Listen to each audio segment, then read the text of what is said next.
Hola, mis queridos videoespectadores, audioespectadores más bien. Esta vez quiero narrar para ustedes los recuerdos que tengo de una película maravillosa que en español aquí en México le llamaron Johnny tomó su fusil. Y es una película aparentemente bélica, pero no. Creo que es uno de los mejores discursos antibélicos que yo he visto en el cine, que he visto en las pantallas, en la televisión, etcétera, ¿no? Es una película ambientada en la Primera Guerra Mundial. Eh, Johnny es un soldado norteamericano que va a luchar y que, como muchos jóvenes de aquellas épocas, ¿no? Tenían la mitología de la guerra como algo muy importante, como algo muy heroico, digamos, ¿no? Entonces él recibe la carta de reclutamiento y aunque de pronto le cae muy bien, de pronto le cae muy mal. ¿Por qué? Porque él está enamoradísimo, tiene una novia muy linda ella, hija única de un granjero viudo, que es un hombre extraordinariamente liberal. Yo supongo que esto es el producto de la imaginación del autor de la novela, que es Dalton Trumbo, y que fue quien la dirigió muchísimos años después de que la escribió, porque hasta donde tengo entendido esta novela la escribió en los años 30, si acaso los 20, después de la Primera Guerra, y se filma la película en 1971 y él la dirige también. Entonces es el autor de la novela y el director de la película y por supuesto participó decisivamente del guión. En fin. La película comienza... una advertencia. Yo no tengo ningún empacho en que a mí me cuenten las películas de principio a fin y que me digan en qué termina. No todas las películas, como no todas las narraciones novelísticas o cuentísticas, tienen su clímax al final. Esta sí lo tiene y vale la pena contarlo. Al menos yo lo voy a hacer. Es decir, voy a spoilear. Porque yo estoy convencido de que aunque sepas el final, la forma en que se va armando la trama para llegar al final de la película, pues creo que es muy interesante, a mí me resulta interesante. En fin, lo voy a hacer. Si alguien no quiere enterarse del final, pues que le corte a la transmisión y ya está, ¿no? Eh, Johnny trabaja en la granja de la familia, es el hijo mayor, tiene otros hermanitos más chiquitos que prácticamente no salen en la película, salen muy poquito. Pero sí inicia con el romance, ¿no? Los escarceos amorosos que tienen estos dos jóvenes. Johnny es un hombre muy alto, no recuerdo quién es el autor, y la novia, una mujer pequeñita, se quieren muchísimo y tienen una gran pasión, ¿no? Entonces recuerdo que una de las escenas iniciales que a mí me agradó mucho es cuando están ellos dos, Johnny y su novia, solos en su casa, en la casa de ella, y está pues en el escarceo, en el toqueteo, ¿no? Y en eso llega el papá. Johnny ya sabe que se va a ir a la guerra, que está reclutado para la infantería. Y cuando llega el padre, pues aquellos se asustan, se separan y le dicen, no, no, no, dice, ámense, sé que te vas a ir a la guerra, te felicito, hay que luchar por la patria, etcétera, etcétera. Y le dice, aunque tú sabes que la guerra es terrible, que es probable que no regreses de la guerra, aunque no regreses entero de la guerra. Y pues yo no soy nadie para impedirles su amor. Dice, entonces, pueden hacer lo que quieran. Y va el viejo y se encierra en la cocina. Entonces, pues estos se entienden y se suben a la recámara de la muchacha, ¿no? Y bueno, y hacen el amor. No hay escena erótica más que ellos en la cama un poquito antes del acto sexual, y después del acto sexual ahí es donde se ve como los pies de Johnny, las piernas rebasan con mucho las piernitas de la novia, ¿no? En fin. Y después pues ya se ven las escenas de la guerra. Como ustedes saben, en la Primera Guerra Mundial se habló de la guerra de trincheras porque si bien empezaba a haber ya tanques de guerra, pues prácticamente era pues no la artillería, sino la infantería. Sí había artillería, cañones sobre todo, pero no había tanques de guerra. Entonces, pues una manera de asegurarse los distintos ejércitos, tener mayor seguridad e impedir el avance de las fuerzas enemigas, era excavar trincheras. Un bemol, una nota al margen. Hoy se habla mucho de las trincheras, ¿no? Y es de los vocablos que a mí me molestan mucho porque a mí no me gusta que se utilicen los lenguajes militares, el léxico militar, para referirse a cosas que son cualquier cosa menos militares, menos bélicas, ¿no? Entonces ahí tienen ustedes a los periodistas actualmente hablando de que cada quien está en su trinchera. No es cierto, las trincheras no eran individuales, las trincheras eran colectivas, eran zanjas relativamente profundas, ¿no? 2 metros si acaso, pero muy largas, muy largas. Tenían oficinas, tenían servicios médicos dentro de las trincheras, los pertrechos militares, los alimentos, en fin. Esas eran las trincheras y se habló de las guerras de trincheras porque, pues sí, había periodos larguísimos, larguísimos, de muchos días, donde un batallón, que les digo yo, los ingleses o los norteamericanos o los alemanes o los franceses, estaban en su trinchera y cuando veían que se asomaba algún enemigo de la trinchera ajena, le tiraban, ¿no?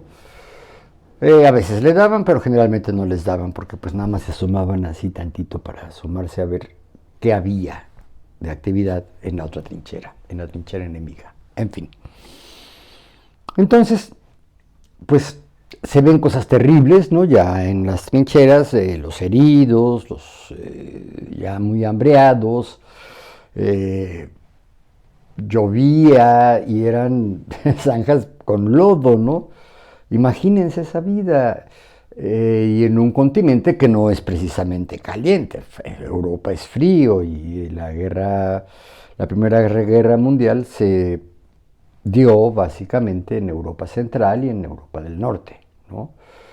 Ya después se avanzó los franceses avanzaron hacia lo que era Alemania y se fueron hacia el norte. De todos modos, eran cosas muy, muy frías. El chiste es que de pronto tienen que abandonar una trinchera porque son avasallados por las fuerzas alemanas y salen corriendo despavoridos, ya sin orden, los soldados ingleses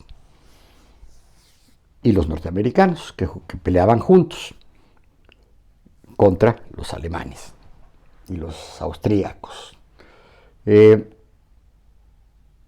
Entonces se da la desbandada, tienen que abandonar la trinchera porque la trinchera estaba siendo tomada, por supuesto, a sangre y fuego por los alemanes. Entonces abandonan la trinchera y empiezan a huir. Y es cuando viene la andanada de bombas disparadas por los cañones. Entonces las bombas se oían venir, supongo que tenían algún mecanismo que las hacía silbar, se oía el... ¿no? Entonces pues va Johnny corriendo, ¿no? Despavorido, aterrorizado, porque pues no tiene enemigo visible al frente, pues porque los cañones los cañonazos salen desde muy lejos, ¿no? Entonces cae una bomba, hace un cráter, ¿no? Y Johnny supone que ahí va a estar seguro porque es una especie de trinchera también. Entonces salta al cráter y se está cubriendo, ¿no? Recargado en una de las paredes del cráter, ¿no? Recargada en un lado, y de repente se oye venir una bomba también, que cae exactamente en la trinchera. No se ve más la escena de guerra, sino ya se ve una escena de hospital, un hospital de principios del siglo XX, donde están los médicos discutiendo qué hacer con ese cuerpo, ¿no?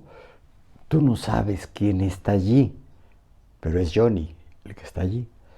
Y están discutiendo, le dice un médico a otro, le dice, oye, oiga, ¿no? Porque son hospitales militares y bueno, pues, el director del hospital es un militar de alto rango, ¿no?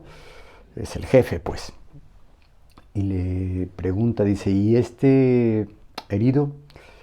Dice, es todo un caso, dice, no estoy convencido de que valga la pena luchar por él porque difícilmente va a sobrevivir. ¿Por qué? Y le dice, perdió prácticamente la parte de la cara, ¿no? Perdió la frente, perdió la nariz, perdió la boca, perdió la mandíbula, pero le quedó el encéfalo, le quedó el cerebro, el cuello y el tórax.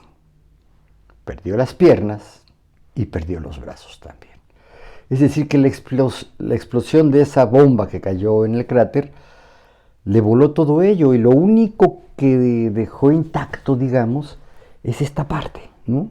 Esta parte de acá, ¿sí? La frente incluso, pero no tenía ojos, no tenía nariz, no tenía boca y le habían hecho una traqueotomía para que pudiera respirar porque tenía anulados ya las vías respiratorias superiores, nariz, faringe, etcétera.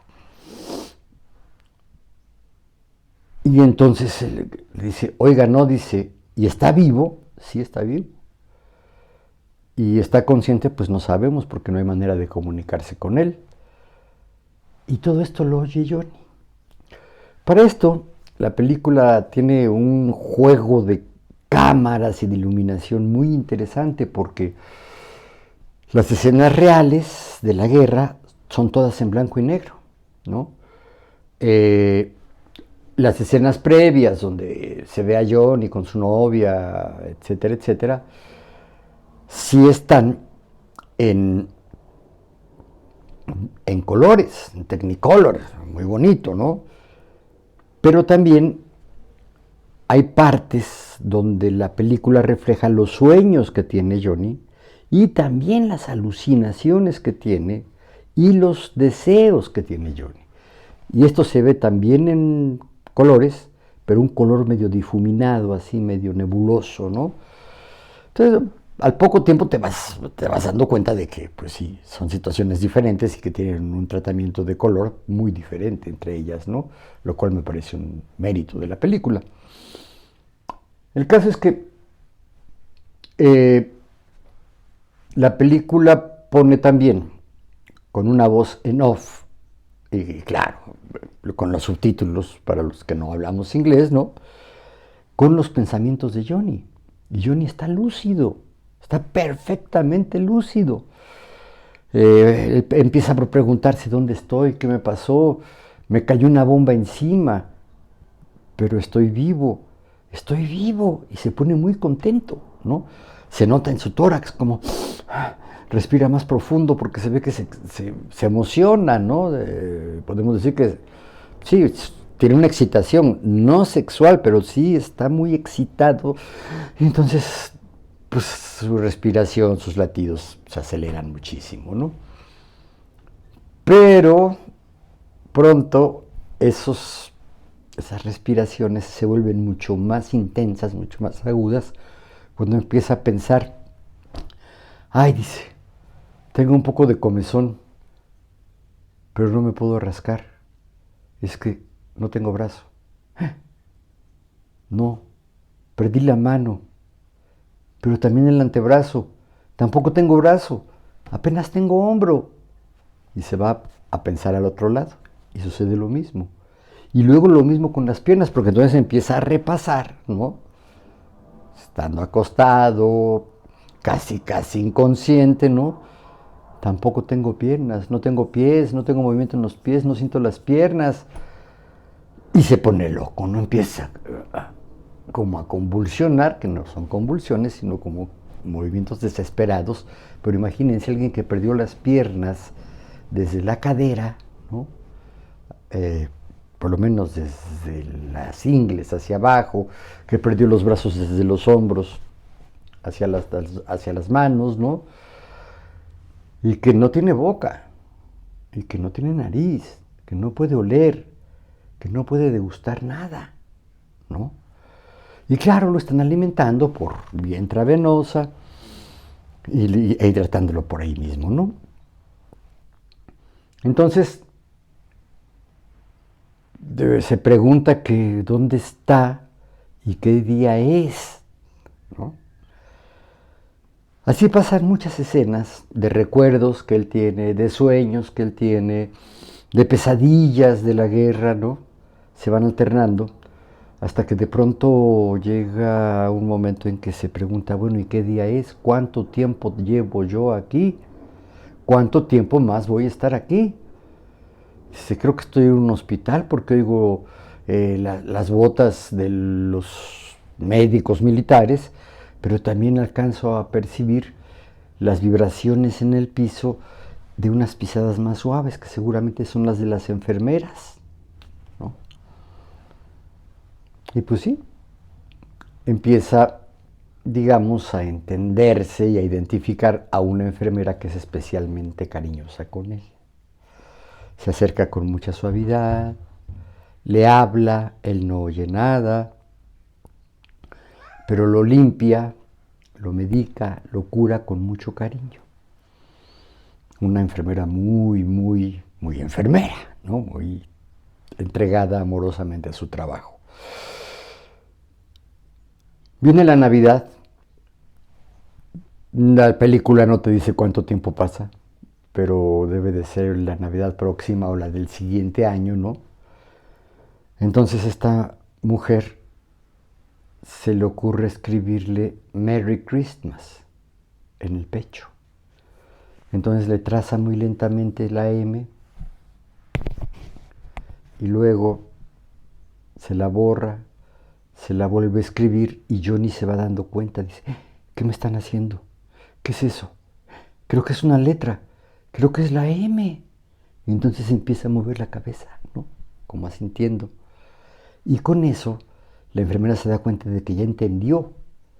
Entonces le pinta su M de nuevo y luego con una, ¿cómo se llama? Con una gasa se la borra.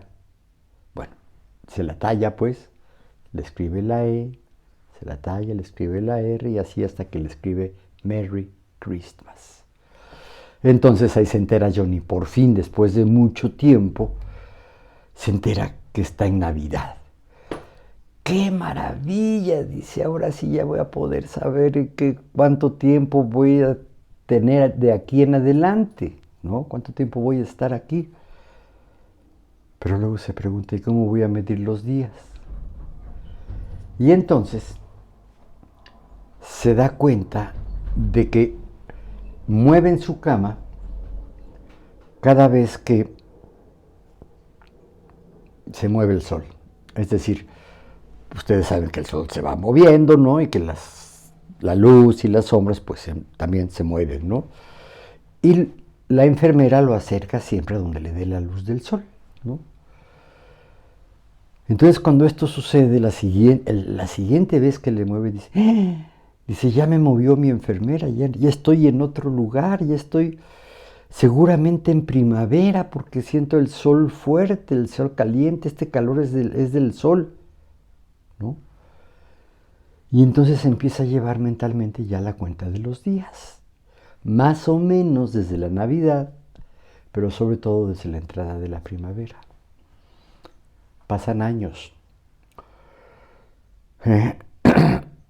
Se ve cómo llegan también los militares de alto rango a ver cómo sigue aquel, que si sigue vivo, y que pues lo convierte en un experimento. Dice, es que no teníamos noticia de ningún ser que haya sobrevivido a lesiones de este tamaño, ¿no?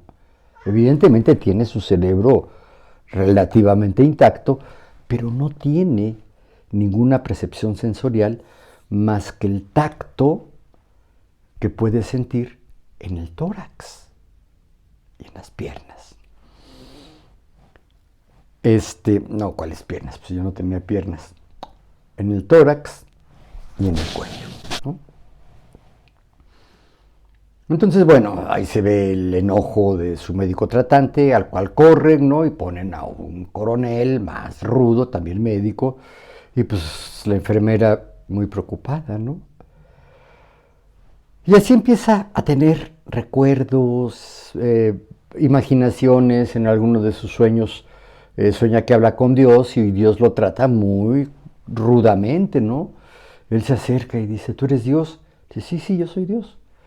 Dice, oye, dice, ¿por qué no me ayudas? Dice, no, no tengo por qué ayudarte, dice. Yo tracé tu destino y tu destino era este, y tienes que vivirlo hasta que te dure. Entonces mátame. No, dice, tampoco. Tampoco mi designio fue que sobrevivieras a esa explosión y que vivas todo lo que tengas que vivir. Claro, ese sí era digamos, los sueños, las pesadillas que tenía Johnny, ¿no? O luego tenía también recuerdos de cuando iba a pescar con su padre o cuando iba a cazar, ¿no? Y lo mismo sucedía con sus recuerdos con la novia, ¿no? Y muchos se acuerdan de esa única noche de amor que llegaron a tener. Eh, Así pasan muchas cosas, muchas cosas. Son muy buenas estos, digamos, regresos, estos flashbacks, ¿no? Que se van al pasado de Johnny, pero también muy interesantes los sueños, ¿no? Cómo sueña, por ejemplo, que está él en un juego de póker, ¿no? Completamente entero, con su uniforme de soldado, ¿no? Cosa que nunca sucedió. Este, y también, pues, sus temores, ¿no? Sus temores. El caso es que la enfermera, a partir de que le escribe el Merry Christmas en el pecho, le da por acariciarlo, ¿no? Y hay un momento en que lo empieza a acariciar en su tórax, ¿no?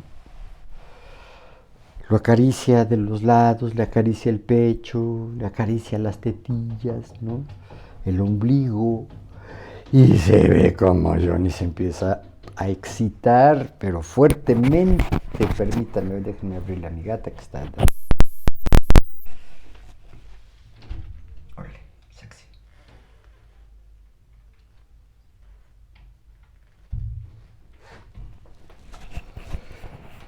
Y pues por las contorsiones que hace el cuerpo de Johnny, pues uno se entera pues que tiene un orgasmo, ¿no? Y la mujer se siente muy contenta, está muy feliz de haberle podido dar amor físico a Johnny, ¿no? Pasan muchos años y esto se nota porque cambian los uniformes de los militares. Ya no es el uniforme así semi imperial de la Primera Guerra Mundial, sino ya es el uniforme que van a usar posteriormente en la Segunda Guerra Mundial. La película tampoco te dice qué años son ni cuántos años pasan, pero se nota que fueron muchos. Hay cambios de personal, excepto la enfermera. La enfermera ahí está todo el tiempo, ¿no? Y dedicada prácticamente a cuidar a Johnny, porque es prioridad para el ejército. Entonces, hay un momento en que llegan militares de muy alto rango, generales, ¿no? Bueno, ¿qué vamos a hacer con este hombre, no? Entonces están los que dicen, no, pues hay que seguirlo manteniendo, a ver cuánto tiempo dura vivo, podemos hacer experimentos con él. Otros que dicen, no, dice, pues ya hay que aplicarle la eutanasia porque pues no es viable, necesitamos camas de hospital, necesitamos insumos y él está consumiendo mucho. Y pues lo mejor es hacernos de él. Ya no es viable la vida de este hombre, ¿no? Entonces, uno de ellos le dice, ah, en uno de sus sueños, Johnny recuerda que su papá le enseñó la clave Morse, la clave de los telégrafos. Entonces él empieza a azotar la cabeza contra la almohada, utilizando la clave Morse, y empieza a dialogar con el personal militar. Porque uno de ellos dice, general, eso es clave Morse. ¿Cómo es posible? Después de tantos años, seguramente se acordó que sabe la clave Morse, porque sí. Pues descífreme qué es lo que está diciendo. Está pidiendo que él quiere ser un hombre útil. Quiere, de alguna manera, comunicarse y hacer un bien a la comunidad. Entonces dice, contéstele que se va a estudiar su caso y que se hará todo lo posible. Entonces, golpeándole en la frente, le pasa el mensaje. Y entonces él dice, no, dice, sé que soy un monstruo, sé que soy un fenómeno que ha sobrevivido. ¿Por qué no me exhiben en una feria o en un circo para entretener a la gente y también para pues enseñarle las consecuencias de la guerra? Esa idea no le gusta a los militares, ¿no? Dice, no, dígale que se va a estudiar su caso, que no le decimos ni que sí ni que no. Y Johnny entiende que le están diciendo que no. Entonces se pone como loco y empieza a golpear y a decir, mátenme, mátenme, mátenme, quiero morir, quiero morir. Y el otro militar pues está diciendo, pues es que está diciendo que lo matemos, mátenme, mátenme, mátenme, mátenme. Y entonces le dice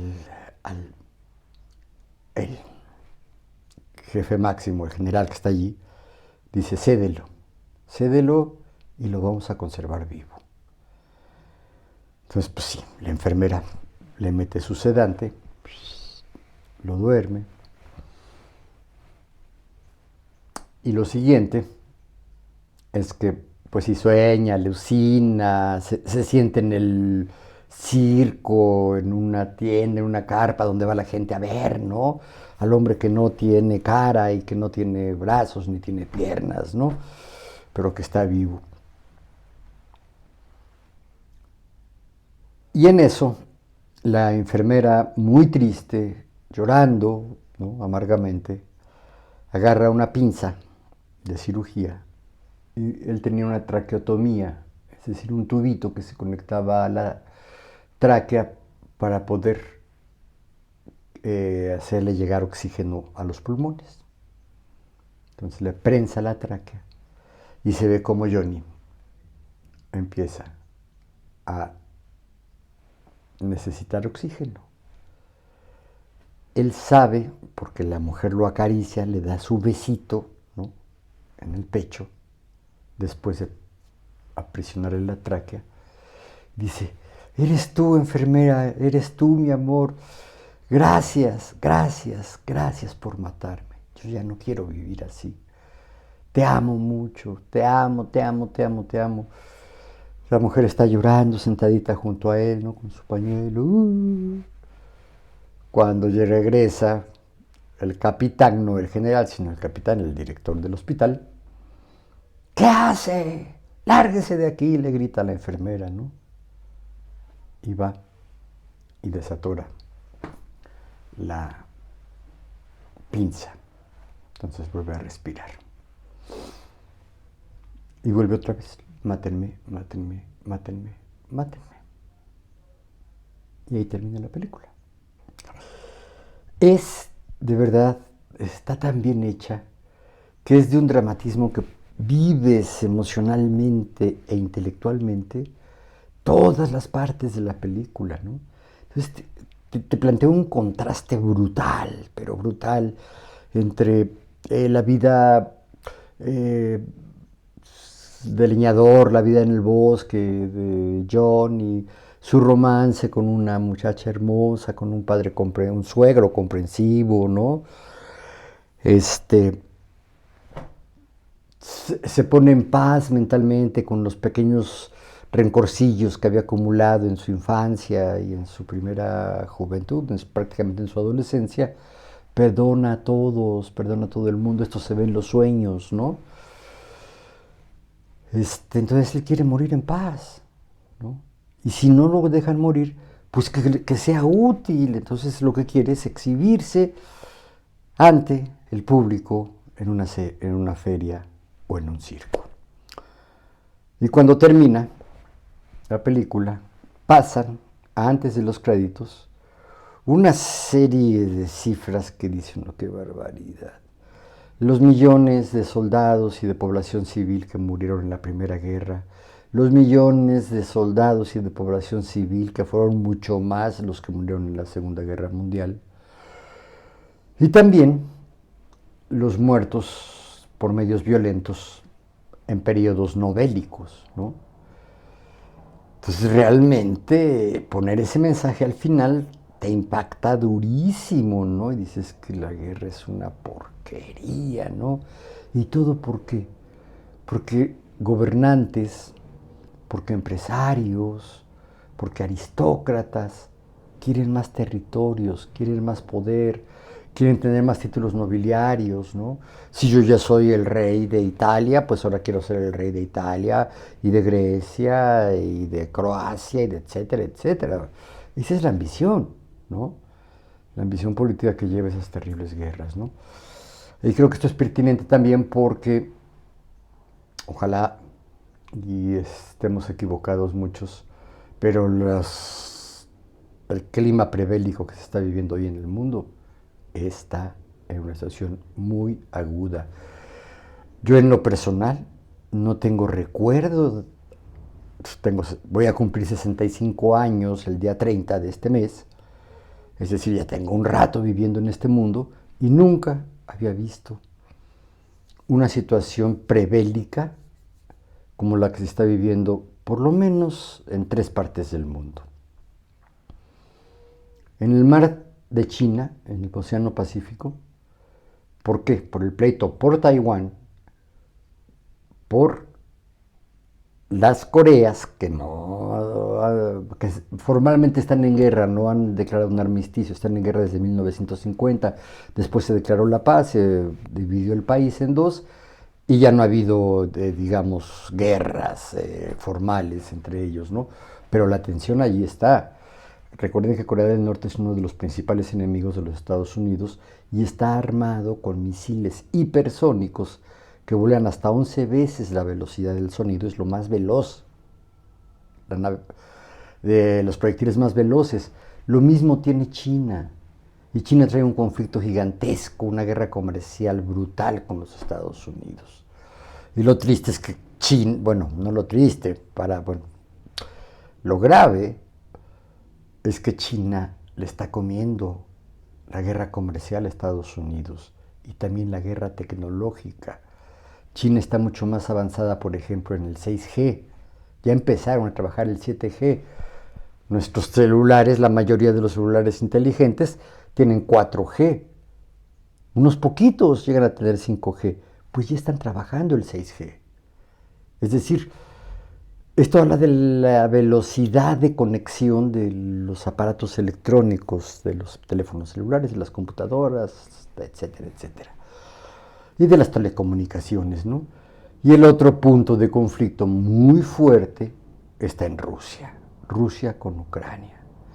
Y claro, no solo es Ucrania, es la OTAN, la Organización del Tratado del Atlántico Norte, que es una alianza militar de la mayor parte de los países, por supuesto, capitalistas de Europa. No es que Rusia sea socialista, Rusia es capitalista también ahora. Ucrania formaba parte de la Unión Soviética. Cuando se disuelve la Unión Soviética, Ucrania declara su independencia y Rusia se lo reconoce, ¿no? Ya hay países mucho más chiquitos, pero que están ahí entre Europa, digamos, entre Europa del Este, forman parte de Europa del Este, entre Europa Central y Rusia, ¿no? Están Lituania, Letonia, Estonia, ¿no? y son países proeuropeos que estarían de acuerdo con la OTAN, aliados pues de la OTAN que está encabezada por los Estados Unidos de Norteamérica. Bélicamente, Rusia y China ya son superiores a los Estados Unidos. La gran novedad rusa. Rusia tiene ya misiles y cohetes diseñados para poder derribar satélites de comunicaciones. Y por supuesto que esto lo saben ya los europeos y los norteamericanos, y saben que en cuanto se desate una guerra, lo primero que va a hacer Rusia es bajar sus satélites de telecomunicaciones para dejarlos sin GPS y para dejarlos prácticamente ciegos. Todas ellas, todos ellos, Japón, Corea del Sur, Corea del Norte, Estados Unidos, Alemania, Francia, Rusia, China, tienen bombas atómicas. ¿Las usarán? Ojalá y no. Pero creo pertinente, pues, hacer alusión a esta película, perdón por lo mal contada, pero es una película verdaderamente antibélica, te deja así con un miedo y un horror y un odio a los procesos bélicos, ¿no? Ojalá y se vuelva a transmitir masivamente, ojalá y las muchas otras películas que retratan los horrores de la guerra se difundan, y también los libros y los programas de televisión. Ahí no creo que haya mucho, pero lo que son literatura y cinematografía debe de apuntar hacia ello. Y Johnny toma su fusil. Es, para mi gusto, yo la vi en 71, recién estrenada en México, y no se me ha olvidado. La he vuelto a ver unas 3 o 4 veces más y me sigue pareciendo un mensaje muy poderoso para que la gente deteste la guerra. En fin, esto les quería platicar. Espero que les haya sido interesante. Va de nuevo mi súplica, por favor, repórtense, pongan un mensajito de lo que sea, un corazoncito, pero con su nombre para que yo sepa quiénes me siguen viendo en este pobre canal que a lo largo de 3 años ha llegado a la formidable cantidad de 179 suscriptores. Me ven muy pocos, pero bueno, nos vemos pronto.